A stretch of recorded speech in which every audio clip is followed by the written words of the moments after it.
Welcome to our program on Kardec Radio. Hello dear friends, welcome back to Spiritism and the Media here on Kardec Radio. Today I'd like to bring the book Heaven and Hell. It is one of the 5 main books of Allan Kardec. For the ones who haven't read this book yet, I highly recommend it. It is like the second part of this book. We could say some interviews that Kardec did with some discarnate spirits in many different categories. For example, we have happy spirits, suffering spirits, suicide spirits. So there are many things for us to learn with these communications, because those spirits, they tell Kardec how they are feeling, and they tell a little bit about their story, so we can connect why they're feeling in a certain ways according to the life that they had while here on earth.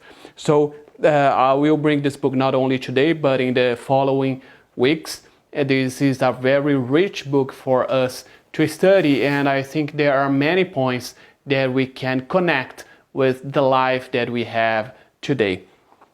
So this one, the first one I'm bringing here, it is in the part 2, chapter 4. It is communication by the Spirit Claire. So we have here, this communications was to the Parisian Society in 1861. I will read some parts of the first introduction and then 2 parts of the communication, so we can connect that, especially when we are talking about media.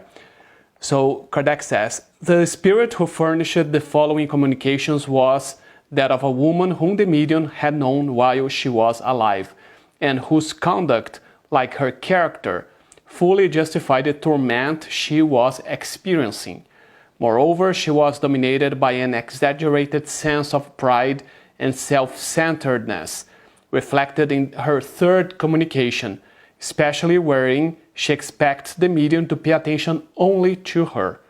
The communications were obtained at different times, and the last 3 already denote perceivable progress in the spirit's disposition thanks to the care of the medium who had undertaken her moral education. So here we are talking about a very person who, as they say here, had an exaggerated sense of pride and self-centeredness and wanted everything around her.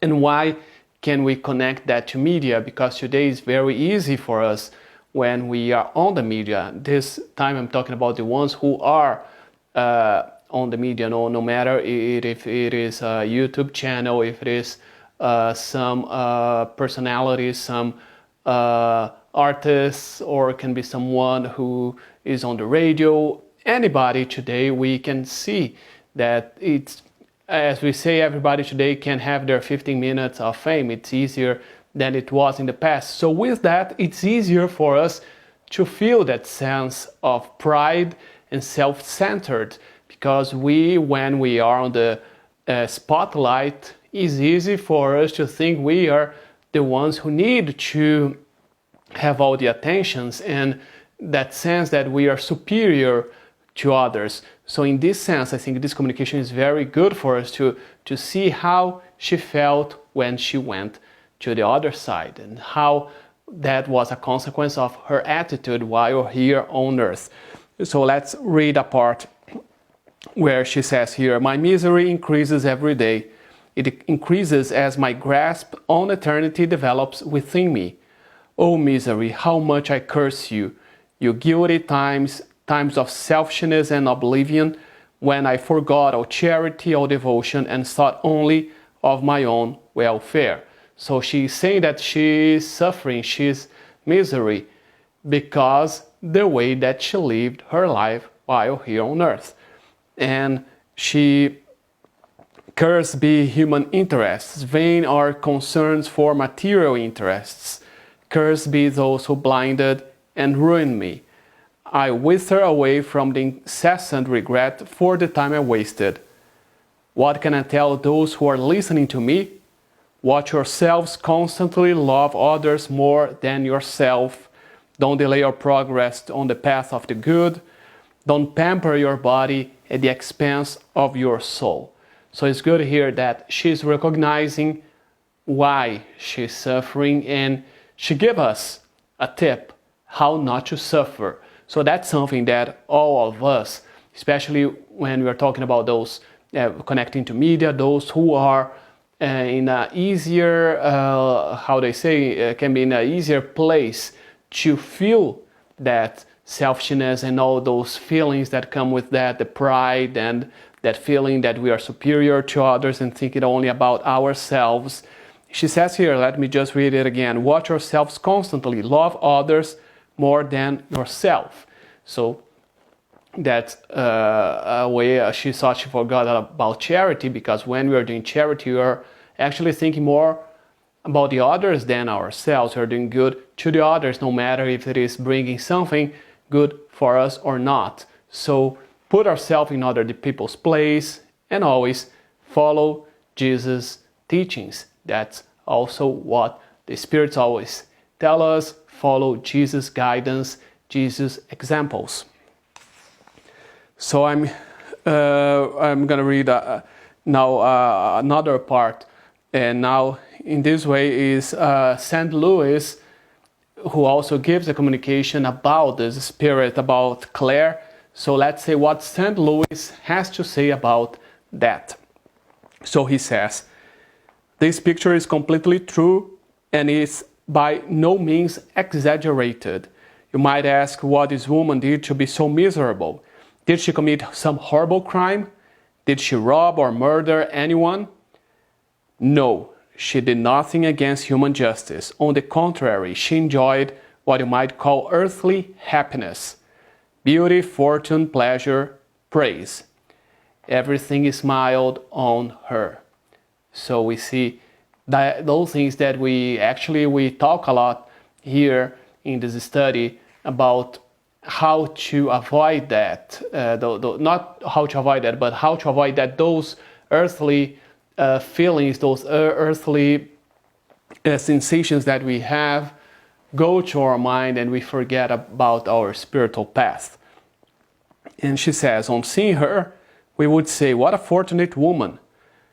And we would envy her luck. As we said in previous programs, that we usually do that when we see those famous people on TV, those rich people on the magazines, and we can envy and think that they are happy. And so we want their happiness, as many people, St. Louis is saying, would say the same thing about Claire. And he says, and we would envy her luck. But so what did she do? She was self-centered. She had everything except a good heart. So she broke no human law. She broke God's law because she forgot the first of the virtues, charity. She loved only herself, and now no one loves her. She gave no one anything. Now she's given nothing. She finds herself isolated, forsaken, abandoned, lost in the emptiness of space where no one thinks of her or is concerned about her. And he says here, self-centered was her joy on earth. Now it haunts her, a worm that burrows into her heart, her real demon. So it's important for us to see, and as Kardec says in the other communications, we see that she is getting better, especially because she is receiving this help from the spirits, from the society, the Parisian society, Spiritist society. So she is receiving that help, so she's changing.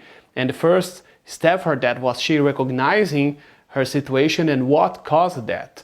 So I think it's a good way for us to remind ourselves every time we are on the spotlight, every time we are in a social situation, social position, when we may feel superior to others, we may feel that we are better in a certain way, to always remember, like we see, to love one another as we love ourselves. So to love the others, to think about the others and not to think only about ourselves. Otherwise, we'll just put more pride in our life and we won't be going to the right path. So as usual, I will bring a teaching from the book Happy Life by Joana de Angelis, channeled by Divaldo Pereira Franco. I'm opening it randomly. So we have lesson 157. Illuminate yourself with prayer as often as possible. Create a mental space and tap into the springs of life where you can absorb pure energies and peace.